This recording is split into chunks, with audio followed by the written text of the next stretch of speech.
Bonjour, c'est Jenny. Je suis ravie de vous retrouver pour ce 16e jour de mon calendrier de l'Avent. Et aujourd'hui, j'aborde l'éditeur de site Wix parce que je remarque et je sais que vous êtes nombreux à faire votre site par vous-même. Et de nombreux sites de vignerons sont donc réalisés avec l'éditeur de site Wix, tout simplement parce que c'est un éditeur qui est facile, ludique à prendre en main. En revanche, au niveau du SEO, si on n'a pas conscience dès le départ, si on n'en est pas informé des bonnes pratiques à avoir pour justement avoir un site Wix performant au niveau du référencement naturel, ben c'est pourri. Voilà. Alors, ce qui est bien avec Wix, c'est que on peut donc agir directement sur la balise title, on peut agir directement sur la description, on peut donc agir sur les balises HTML, on peut aussi agir sur les redirections pour avoir un site avec des URL qui ne sont pas mortes, en fait, qui sont toujours suivies. On peut agir aussi sur le fait que si on achète un nom de domaine, en fait, le site est sécurisé. Wix est aussi responsive et donc voilà, pour toute cette partie-là, on est vraiment bon. En plus, Wix a la possibilité de faire commencer le site avec un site vitrine qui peut avoir une évolution vers un blog, qui peut avoir une évolution vers une boutique en ligne. Et tout ça, en fait, permet, avec des budgets qui sont quand même abordables, d'aller vers... je suis pas en train du tout de vendre Wix, hein, euh, d'aller vers... en fait... quelque chose de simple et efficace.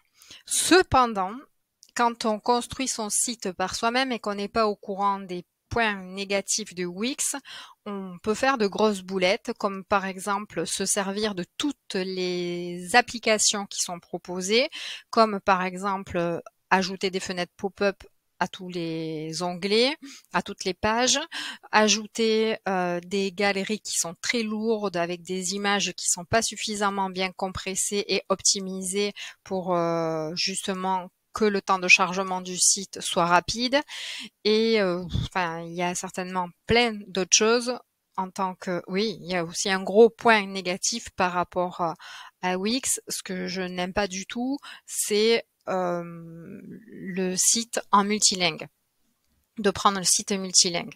Donc voilà. Si par contre vous voulez travailler du français et optimiser votre site Wix pour le référencement naturel avec des mots très précis, un, un site mobile friendly, il n'y a pas de souci, allez-y, faites-vous plaisir. Et l'avantage qu'il y a avec Wix, quoi qu'il en soit, même si il n'y a pas encore toutes les fonctionnalités rêvées dessus, l'avantage qu'il y a, comme moi je trouve qui est indéniable, c'est que vous n'avez pas besoin d'un web développeur qui vient faire des mises à jour de votre site pour justement qu'il tienne la route puisque Wix s'occupe de ça.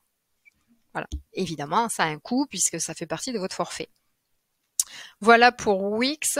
Demain, on voit WordPress du coup. Qu'est-ce que vous en pensez? Alors, je vous laisse sur ça. N'hésitez pas si vous avez besoin. Ce qui est bien aussi avec Wix, c'est que vous pouvez commencer vous tout seul votre site. Et puis, vous pouvez déléguer ensuite justement la partie référencement naturel, certains conseils pour avoir un site qui soit plus, comment je dirais, optimisé pour l'UX, c'est-à-dire l'expérience utilisateur. Voilà, en fait, et puis vous pouvez ensuite, ou sinon faire l'inverse, commencer par qu'il y ait un professionnel qui vous donne une structure de site, et puis vous ensuite naviguer là-dessus, quoi, en fait. Donc ça, c'est quelque chose que je propose aussi. Si vous avez envie, il n'y a pas de souci. Et je suis formatrice aussi d'ailleurs pour Wix. Donc si vous avez besoin d'un accompagnement, ça sera avec grand plaisir. Par rapport au site Vigneron, au niveau de la boutique, il y a, si vous souhaitez justement mettre à la vente vos vins, il y a aussi la possibilité d'avoir une boutique et c'est quelque chose qui fonctionne très bien. En revanche, il faut s'occuper de tout ceci et cela demande du temps, de l'investissement, de la formation. Voilà, d'être au courant. Je vous souhaite une très belle fin de journée et à demain. Au revoir. Merci de votre écoute.